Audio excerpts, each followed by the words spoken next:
Welcome to Built to Finish. I'm your host, Stephen Pivnik. Join me each week as we explore the journeys of audacious goal setters. This includes experienced founders, CEOs, and entrepreneurs sharing pivotal moments that propel their success. We'll also be talking with endurance athletes who push the limits of physical and mental ability. This show is brought to you by Acresis, offering tailored, high-impact advisory services to help founders get to their finish line with a strategic acquisition or majority investor recapitalization. Let's get started. Welcome back to another episode of Built to Finish. Today's guest is someone who has revolutionized the technical report writing process with a cloud-based platform that helps companies across many industries. She is also a seasoned environmental engineer with expertise in environmental due diligence, regulatory compliance, and commercial/industrial redevelopment projects. She is a strong advocate for Agile method of software development and fostering a collaborative team culture. She's the president and founder of Quire. Kelly Stratton, welcome to the show. Thank you, Stephen. Great to see you again. It's great to see you as well. Great to have you on the show. So, well, like the name implies, built to finish. We like to start with the end first, and then we'll fill in all the missing blanks. So when it came time to sell your company, what were some of the strategies that you put into place to maximize the results for all the stakeholders? Yeah, I would. So two things kind of jump out at me there. I would say one, building a great team to manage the process. When as we're running our business, of course, you have a group of professionals that, and we're a small company. We're like under 20 people at the time.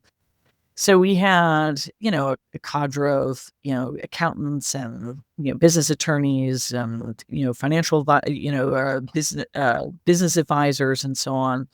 We had to, when we got to the process, we had to swap out a lot of them, or actually all of, because, the going through an M&A, going through a transaction, it's so specialized. This should be someone's focus rather than one additional thing that they do. Like, oh yeah, we do M&A. No, it should be all I do is M&A, and I think you'll see such a difference. And we just in the nick of time, I think, got like a fractional, because we didn't have a CFO, so we brought in a fractional one to update our books to so that could meet the like a Q of E if we had to go through one. But our books got to a point where they were, very clean, very straightforward, and we didn't actually need to do that. We did pay for an audit, but by our accountants, but they said it really wasn't worth the paper it was printed on. I'm like, well, there's 40 grand we'll never see again. So having a great team, I think, from particularly on the attorney, on the legal side, because they're going to negotiate your deal, on the accounting side, and even on the wealth management advisory side, like kind of getting some of those things sorted for you ahead of time, rather than at the end of a transaction in the fog of war, you're going to be like making too many decisions. So I think trying to make some of those decisions when it's not quite so busy earlier on in the process is key. Having that great team. And then the other thing, even more, is just having an open mind about the process. I think you could kind of go one of two ways, essentially. Either, for us, it was either bring in private equity or you sell to or strategic. And I was dead set against a private equity. Like, no way. I don't want to work for douchey finance bros. No way. Was that the primary reason, just not wanting to work for those types of individuals, or your perception of what those types of individuals would be? Yeah. So it was like, okay, because that's what you hear. You never hear you don't hear a lot of great outcomes of that. Or it's like, okay, your business is now viewed just as a spreadsheet. These are business people. They're not experts in or have knowledge of inner workings of your business like a strategic would. And at the time, we were kind of, again, we're smaller. We were more redlining. We felt like we needed operational help. And we thought like, okay, a strategic could come in and just help take the pressure off right? I mean, and just provide like kind of some of that infrastructure resources that we didn't have or we were outsourced like doing fractionally. So that was kind of our mindset. And we're like, man, we need help. We didn't need money per se because we were profitable. We had money in the bank. We had no debt. So it wasn't just like, oh gosh, we need investment. It was like we really need knowledge and more pairs of hands contributing. But the more I went down that road, the more I realized, well, wait a minute, I might not be thinking of that the right way. And of course, we went to a private equity. And I mean, it was a total 180. And the process taught me to think about it differently. And I think if you, like, yes, did I have an opinion going in? I sure did. But when I went through the process taught me that no, actually, this is a better outcome for the business. Now, when you say the process, are you referring to the education that one receives when working with an investment banking firm, or did the process actually involve having conversations with strategics as well as private equity firms, and you found that the future was going to be better with a private equity firm? Yeah, I'd say it's a little bit of both because having, an investment banker, that was the other thing. And I put that part of the team from earlier, swapping out the team. The investment banker leading you through this was crucial.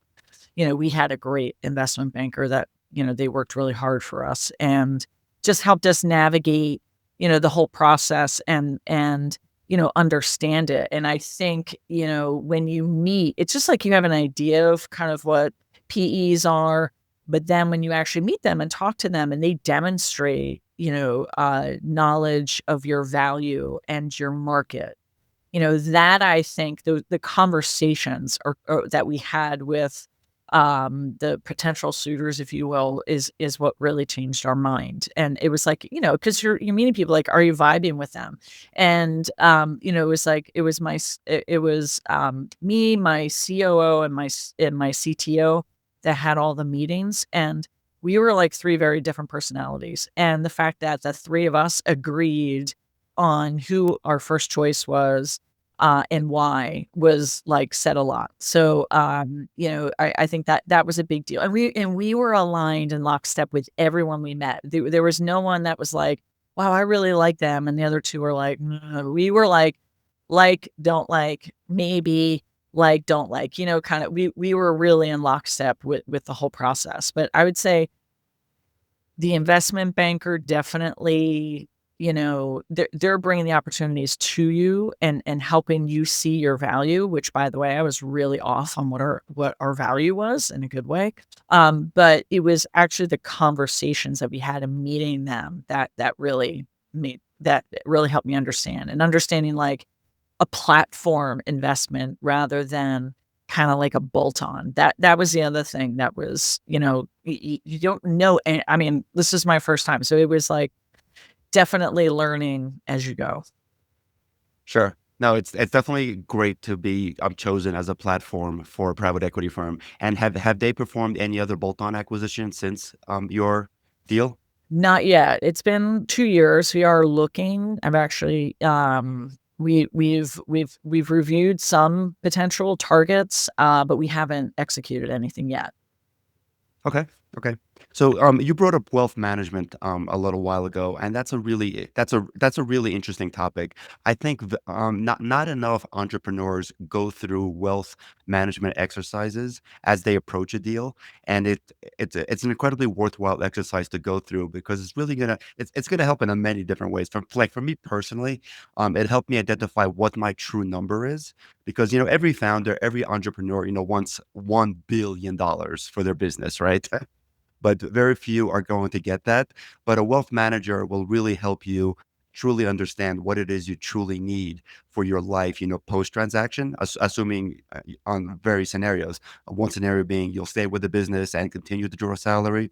Another scenario being one where you will completely, stop making any money from the operations going forward. So engaging with a wealth manager, I don't know how many years before the actual deal was closed did you start working with one? Yeah, I started and it was more building a relationship, and that was about maybe almost a year, like a year before. And actually, my wealth advisor introduced me to our investment banker, which was crucial.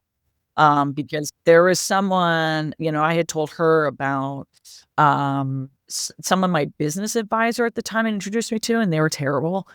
We had gone and we even went so far as getting, a deck made and everything, and it was just that I was just like, "This none of this." It feels like, even though I'm new at this, I'm like, "This just doesn't feel like a good representation of us." And so we didn't proceed with them, and she introduced me to a couple others, and we ended up with, firm Fairmount Partners, and they were fantastic and definitely specialized in our business. But yeah, so I would say like Liz Campano is my advisor, and she definitely made connections and introductions. It's like working a network is really key. And that's what helped me build the team that we went through the transaction with. But it was well in advance of the sale. It was like almost a year we started thinking about it. And one of the exercises that I like that we did is like we kind of she had like this deck of cards, and it was this had things like just these terms on it, like legacy, family, education, community, just like words, and I could define them how I thought, but I was just like, put them in order of what you think is important to you. And again, this happened way before you're really in the thick of it at the end when everything you're just like burning the candle at both ends, and you have like essentially 2 full-time jobs, and it's super stressful.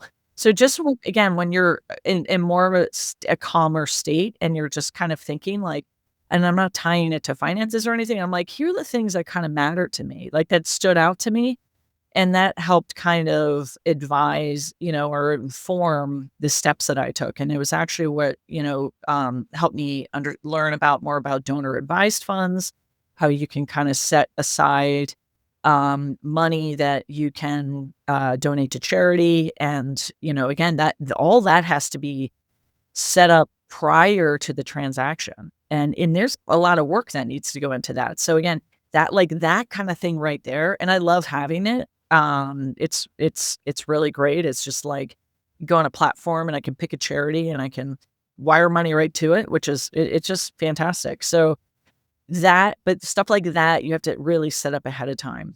Yeah, I couldn't agree more. There is so much work to be done ahead of time. And I think a lot of founders, entrepreneurs, they make the mistake of thinking that it's too early to work with a wealth manager because they don't have the money yet.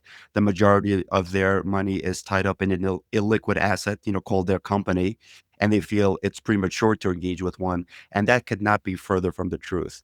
Most good wealth managers will work with you years in advance of you selling your business, and they're happy to educate you on everything that there is for you to know about, creating various trusts, the donor advised fund that you mentioned, and a myriad of other things, potentially transferring some of the shares of your organization into a tax friendlier state, which is a great tax strategy, which again can only be done if you do this work way ahead of the transaction, and it's almost illegal to be done, a week before the transaction. Yeah, and she also, like, kind of invite you can get invited because they a lot of, like, the good ones will have resources for entrepreneurs, like, they maybe have, like, workshops, so they'll have, things by invitation that we had, like, fireside chats, so they'll just have resources, like, round tables where you can learn from people like you and I that have gone through it.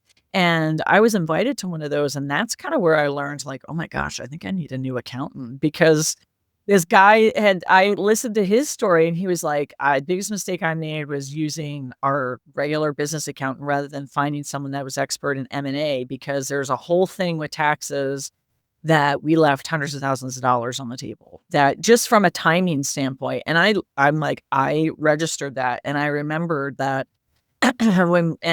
it definitely was an issue for us. There's some really nuanced timing with how you pay out bonuses to your your employees and things like that. There are some real important things that you again, that are unique to M&A, that someone that's what they do all day is going to know that. So don't assume someone that has, some has dabbled in it or experience in it is going to know all that. It is so much timing at the end that you got to get right. Great advice. So, speaking about getting right, I know something that you struggled with a little bit was your cap table, and there were some issues there that you would love to tell others about to hopefully avoid them having the same issues. Those are super unusual circumstances. It just speak to, you never know what's going to happen. I mean, your company is so laid bare, like you have to really preemptively kind of clean things up or address things so that there are no kind of hanging threads of any kind. So this was years prior. We had an employee at the company that, on his tax return, we had talked about getting sweat equity in the company, and he had claimed on his tax return that he owned 10% of the company, and that was part of our agreement. Now, this is like when we were really scrappy. So we had not had we were in the process of kind of doing the paperwork and everything for that, but it was like, the timing was 10% was on his tax return. And then tragically, he passed away. So I had this claim of a person with 10% without ever completing the paperwork. Oh wow, that's a very material amount. I mean, 1% will hold up deals. 10% is huge. Yes. So, and this was, ultimately probably, 6 years prior, before we went through the transaction.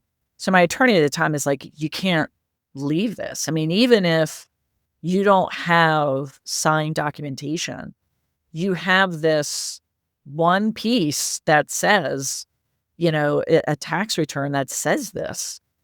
So the hoops I had to go through it took almost 2 years to resolve this because he didn't have a will.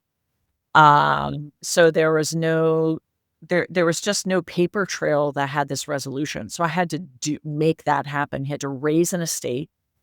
And it was there was multiple states involved and all of this. It was such a nightmare. And I had to buy his estate out of that 10% and make sure, you just had to button up every single detail of that. And not that anyone would have even found it, but if they did, and it was at the, end of the line, I mean, the fact that it took me 2 years to resolve it, if I hadn't done that back in 2016 through 2018, and then that got brought out at the end, it's like that I'd still be talking to you and we wouldn't have closed 2 years later. I totally agree. And kudos to you for recognizing that this is something that needed to be dealt with, because I think a lot of people would have just swept it under the rug saying, this person is no longer with us. Unfortunately, it's 10%. It's not really properly documented anywhere. Let's just let this go. And it's never going to rear its ugly head. And the advice I'd like to share with everybody listening is it will always rear, if it's equity related, it will always rear its ugly head.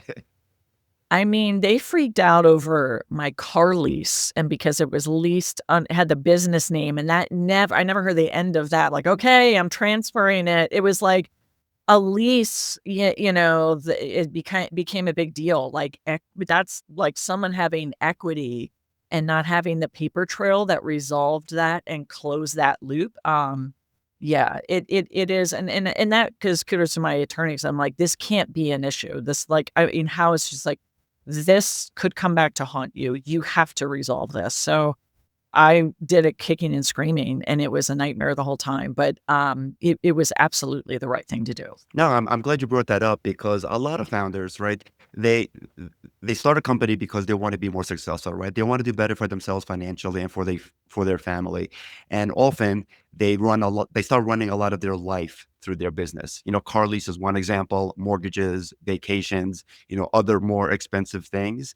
And, kudos for being able to do so. But just keep in mind, when it comes time to sell all of these things, need to be Oh cleaned up. yeah, and I think that's why, like, again, we didn't have to do a QOV or an audit because I mean, the lease was probably was the only thing that was like, okay, hey, and I just had to go to the, auto tags place and get that transferred. Fortunately, that wasn't a big deal. It just took some time. But yeah, I mean, that having that cleaned up, I mean, just look at it. You have to look at your books from the standpoint of someone looking for something to be wrong. And, things that you may have, like, gotten away with, you're not gonna get away with. Everything's gonna be called out. And this ultimately, is all about having clean books, and that follow best practices, and I think that was really key for us because there was nothing in the books that were like, well, that they had to really dig for. Everything made sense. And we were like, we're a SaaS company, so it's 97% of our revenues are like recurring revenues through user subscriptions. So it's not from a revenue generation standpoint, it's pretty straightforward in that regard. We were, that's by virtue of our business, but those that have like a lot of SKUs or different services and stuff, like, man, yeah, it's the simpler the better, the more straightforward the better. Agreed. Totally agreed. So, selling one's company, especially a company that one founded, is typically emotional. I'm assuming that selling it to a private equity firm where you are the platform acquisition and you're able to maintain your company culture, the corporate identity, et cetera, et cetera. It's probably significantly less emotional from that perspective for you, the founder. Is that a fair assumption? Yes, I would say, yeah. I mean, because we still have our name, our culture, identity. We still have all the employees. There was like we wanted continuity. That's a big thing that a private equity is going to want. They're investing in you because you're successful, and they want to build on that success. They don't. Yeah, especially where we were, that they don't want anyone to go anywhere. They want continuity and they want to add to it. They want to identify, okay, here are the areas that you need more, invest more in sales and marketing and so on. Okay, great. But they don't want to go in and clean house. That's probably more likely to happen with a strategic, I would say. But for us, particularly at our size, it's like, no, continuity is key for sure.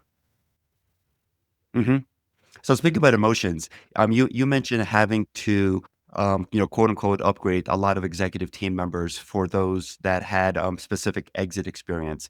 And talk to me a little bit about that because it's really tough for founders because founders are very, very loyal individuals and they're incredibly loyal to folks that have started the business with them. And then there comes a time where you need to ask them to leave and get somebody else who has more exit experience to take their place. How did that process go for you? Well, first and foremost, I think an important thing to remember for every founder, it doesn't matter what your business is, doesn't matter how long you've been in it, you are going to exit your business one day. And it's either going to be on your terms or it's going to be on somebody else's. Right. So maybe you do find investment. Maybe you do have a strategic or something, or you decide to retire and you pass it on, you close up, or maybe the business fails, something horrible happens and you're not able to continue on. Your role is going to come at the end and it come to an end at some point. And it was very important to me. I wanted to be in the driver's seat with that. So from early on, I always thought this was a business I'm going to grow to become something that is, hopefully successful and can take care of itself. And then you pass it on. So I always imagine there would be some sort of transaction at the end. But I think as you're doing that and as you're growing, like, okay, you've demonstrated and we demonstrated tremendous growth and our business had tremendous opportunity. So early on, you're wearing, half a dozen hats and you're really scrappy. And then as you're just doing whatever it takes to get to the next day, to sign the next deal and so on. But when you kind of emerge out of that, at some point, it's sort of like, okay, this this hat rack approach is not scalable, and we need to bring in more people that specialize in some of those in certain areas, whether it's, sales or finance or marketing. And I think, that you start to see that kind of changes your model. Like maybe the person that was like, hey, doing operations and sales and and contracts and negotiations, maybe those roles have get disseminated to people that become more specialized to carry them. So I think part of it is a small business, everybody operates a little bit as a Swiss Army knife, having a multiple tasks, jobs, and they just do what they can to get it done. It's an all hands on deck mentality, and everybody chips in whenever they need to. Absolutely, but that can't scale. And what ultimately happens is you grow. You naturally lose some of those skill. It's just by necessity. You don't need to do all the things, right? And each person gets a little bit more specialized. But if you don't have a resounding specialization to contribute, then you might not fit into this model. Some people are just better fit to be Swiss Army knives, and others are better at like, hey, I want to do this one or two things, and I'm going to do it really well, go really deep with it, and really help propel the business. And I think that's the model where you start to see, okay, some people just weren't going to thrive in this environment of being a little more specialized because they were better at being generalists. And two, another part is that, look, when we transitioned, we didn't have a board before. Then we have a board.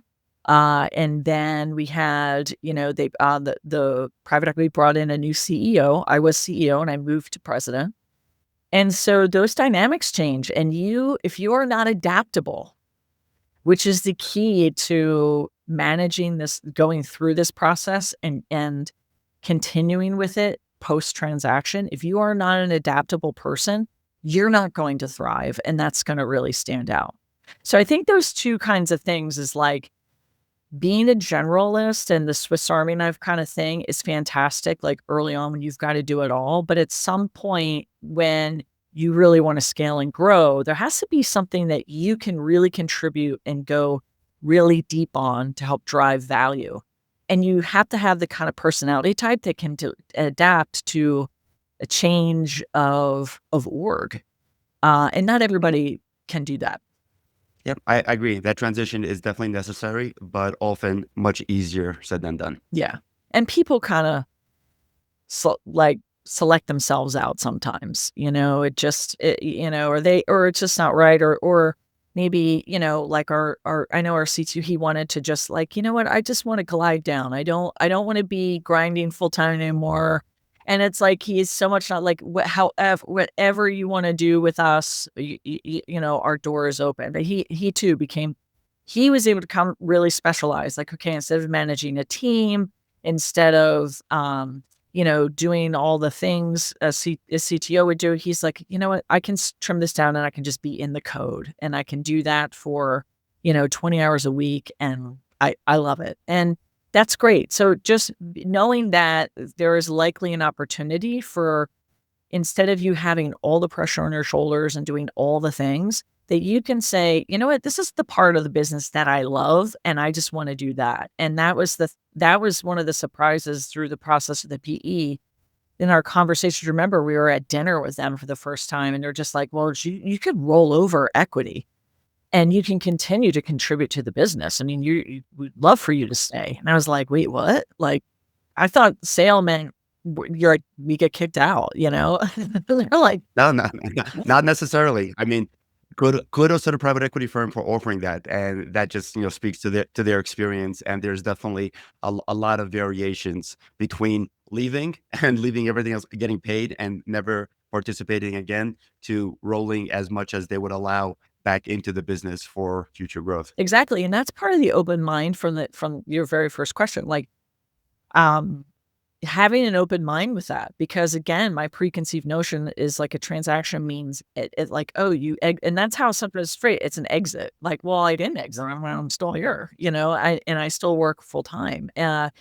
But my role's been redefined, and a good investor is going to be collaborative about that process, and they're going to say, hey, think about what is it that you love, what is about that you is a grind, and let's try to find a better balance and make it more about the thing that you not only enjoy doing, but you bring the most value to the business. Hmm. So speaking about the business, are you now that you work within a private equity owned environment versus being the founder CEO, are you working more hours or less hours? Kind of equivalent, I would say. Um, I mean, I'm trying to like remember prior to going through the transaction, because that's not a fair comparison, because you're not just going through, during the transaction part, which is like, again, a double whammy. Yeah, yeah, you're working double full time job then. Yeah, I am trying. So the answer is, I would say the same, ish. I am actively trying to adjust that. I have like a bracelet that says balance to try to remind myself to have more work-life balance. Like that's what I need. Because there's the grinding is really a habit. And making, having your business being such a high priority is a habit. And if you can still add value to the business, which is key, then, that gives you a sense of purpose, and, you're helping your colleagues that help make all of this happen, and you're continue to elevate the business. So as long as I feel like I'm contributing in a meaningful way, I feel good about working here for sure. But that said, yeah, I'm trying to kind of get at least like down to a 4-day work week, so that I do have more time for myself. So you should check in with me in a couple of months, Stephen, and see if I've actually done that. So that is my goal for this year, is to do that. That was supposed to happen a month ago, so not yet. But I'm a little late, but I'm working to make that happen. Okay, I'm putting that in the calendar to touch base with you. 4-day 4-day work week question mark. It'd be my accountability partner. I love it. I love it. So last question on the actual transaction. Most entrepreneurs are disappointed with the valuation because everybody, thinks that their baby is the prettiest and it's worth the world. And then the market is a rude awakening for them when the market comes back and says, well, your baby is only worth X. You had the opposite experience where you actually realized a higher valuation. So was that a function of the investment banking firm getting a proper auction going with um, bidding continuing to go up, or did something else contribute to that? So it was definitely having the right investment banker, because they knew what a SaaS company is worth. And they were able to look at our numbers and compare them to other SaaS businesses that had our Rule of 40 numbers, our growth, the size of the TAM, and they could say, hey, look, companies like this are valued here. Like I mentioned, like the first company we met with, they were like the Walmart of M&A. My gosh, it was like basically drive-through M&A. I mean, what they came back as a value was a quarter of what we went for. Holy cow, a quarter. That's a shame. And what I was lamenting then, I'm just like, I spent so much time with them, and this is what they came back with. And it was like, they still didn't really understand our business. Like we are in the SaaS, like a software company in the SaaS space. You need to find whomever the investment bankers should have great acumen and experience in your area of business. Like in this company did not. They didn't even make a fair comparison. So when we dumped them and we went, I got introduced through my wealth advisor to these two others. They both came back with roughly the same valuation, and I'm like, well, this is nuts. Of course, we're going to go with them. Now, did you think it was too good to be true? Because you have multiple investment bankers saying one thing, and then you have one that's giving you a completely different, significantly larger number. Did you think for a second that it was too good to be true? N For the first, so the one came back and it was like, "Wow, this is like a huge difference." And it was kind of funny that the difference between the 2, what was in the middle was kind of what I thought the top end of my value would be. So I had 2 exact, it was so funny. It was like extremes where these guys came in low, these guys came in high, and I thought like at the high end, we're here. So, but what ended up is we were actually even higher. That's where we landed, even higher than what their estimates were. And I didn't think it was too good to be true because they made a case for it. And that was, they said, here is why. It's this and this is why. And the case, and that was why we went with the firm we did, because it was like, I'm imagining I'm on the other end of this pitch. You have just made a much more compelling argument for our value. And I try to separate that because, it's like money isn't the ultimate motivator for me. It's more like, am I creating an effective business? And am I clients happy? And is it reaching its potential? And the fact that they were able to convey its potential and make a business-based, numbers-based comparison to similar firms in the market, they created a more compelling case. And I'm like, well, I want to go to market with these guys because I want them telling our story. Don't trust your story with just anyone. They need to know you. They need to know you. They need to have deep expertise knowledge about, the space that you work in. And that's going to attract the people that invest that also have that expertise. And that was why we went with SSM Partners, because they demonstrated understanding of our client base and kind of that space that we work in. And that's what you want. You want like people that are, I think the struggles come when it's sort of like you don't understand the audience, the client, the potential, the market, the tool. If you do have that understanding, you can just be so much more effective. Yep. I agree. I'm sorry. You said we went with SSM Partners. I thought it was Fairmount. Fairmount was our investment anchor. SSM Partners was our private equity company. So thank you very much for mentioning the rule of 40. For those of you listening that have never heard the term rule of 40, it basically means that your growth rate, your growth percentage plus your profitability should equal or exceed 40.